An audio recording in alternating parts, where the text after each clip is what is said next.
ఆంధ్రప్రదేశ్లో సంచలనంగా మారిన సుగాలి ప్రీతి కేసు మరోసారి తెరమీదికి వచ్చిన అంశం అందరికీ తెలిసింది. తమ బిడ్డకు న్యాయం కావాలంటూ సుగాలి ప్రీతి తల్లి ఆవేదన వ్యక్తం చేస్తూ ఉన్నారు. 8 సంవత్సరాలు గడిచినా తమ బిడ్డకు సరైన న్యాయం జరగలేదని తల్లిదండ్రులు ఆవేదన వ్యక్తం చేస్తున్న తరుణంలో కూటమి ప్రభుత్వం సంచలనమైన నిర్ణయం తీసుకుంది.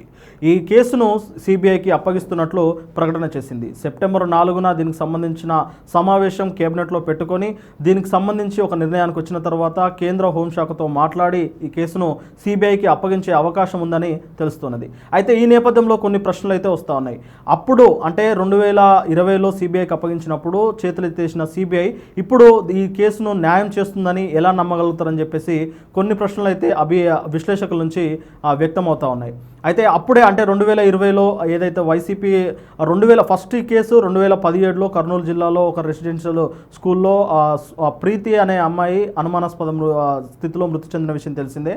అయితే తన మృతి కేవలము అంటే ఇది సహజ సిద్ధమే లేదంటే ఒత్తిడికి గురై అలా చేశారని చెప్పేసి కొన్ని ఆరోపణలు అయితే వచ్చాయి. అది మొత్తం మీద తన కూతుర్ని ఖచ్చితంగా హత్య చేశారు, అత్యాచారం చేశారని చెప్పేసి సుగాలి ప్రీతి తల్లి అయితే ఆవేదన వ్యక్తం చేశారు. ఈ కేసుకు సంబంధించి వ్యవహారాన్ని జనసేన అధ్యక్షుడు పవన్ కళ్యాణ్ భుజానెత్తుకొని ఈ కేసును ఎట్టి పరిస్థితుల్లో న్యాయం జరిగేలా చేస్తానని చెప్పేసి ఎన్నికల ముందు ఆయన విపరీతంగా ప్రచారం చేశారు. ఆ ఎన్నికల తర్వాత ఆ కేసును పక్కన పెట్టారని చెప్పేసి ఆ సుగాలి ప్రీతి తల్లి ఆవేదన వ్యక్తం చేయడంతో పవన్ కళ్యాణ్పై పలు ఆరోపణలు చేయడంతో కూటమి ప్రభుత్వం సైతం సీరియస్గా తీసుకొని ఈ కేసును సిబిఐకి అప్పగించినట్టు తెలుస్తుంది.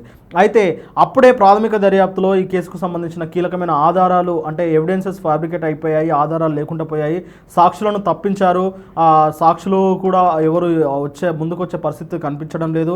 అలాగే నిందితులు కూడా ఇందులో చాలా పకడ్బందీగా అంటే పెద్ద తల్లకు సంబంధించిన వ్యక్తులే ఇందులో నిందితులుగా ఉండడంతో ఈ కేసు అంతా తప్పుదోవ పట్టింది. ఇక ఈ కేసుకు సంబంధించి ఎలాంటి ఆధారాలు లేవని చెప్పేసి ప్రాథమిక దర్యాప్తులో తేలినందున 2020లో టేకప్ చేసిన సిబిఐ అయితే ఈ కేసును ఇక మేము ముందుకు నడిపించాలని చెప్పేసి చేతులు ఇచ్చేసిన సందర్భం కూడా కనిపిస్తుంది. అయితే 2025 ఫిబ్రవరిలో సిబిఐ సీనియర్ ఆఫీసర్ ఒకరు కోర్టులో మాట్లాడుతూ దీనికి సిబిఐ కేసు సుగాలి ప్రీతి కేసును ఎందుకు సిబిఐ అంటే టేక్ ఓవర్ చేయలేకపోయింది అనడానికి కొన్ని వనరులు తక్కువ ఉండడము, అదే సమయంలో కొన్ని ముఖ్యమైన కేసులు బయట ఉండడంతో ఆ కేసును మేము టేకప్ చేయలేదని చెప్పేసి ఆయన చెప్పుకుంటూ వచ్చారు. మొత్తం మీద ఇప్పుడు కూటమి ప్రభుత్వం అయితే సిబిఐకి అప్పగించింది. అయితే అప్పుడు న్యాయం చేయలేని సిబిఐ ఇప్పుడు ఎలా న్యాయం చేస్తుంది? ఒకవేళ న్యాయం చేయాలని సిబిఐ టేకప్ చేసినా ఇంకెన్ని సంవత్సరాలు పడుతుంది? ఇప్పటికే 8 సంవత్సరాలు 2017 నుంచి 2025 వరకు వస్తుంది. 8 సంవత్సరాలుగా ఈ కేసులో ఎలాంటి న్యాయం అయితే జరగలేదు. 8 సంవత్సరాలుగా దీన్ని ప్రొలాంగ్ చేసిన ఈ కేసు ఇంకెన్ని సంవత్సరాలు ముందుకు సాగుతుంది?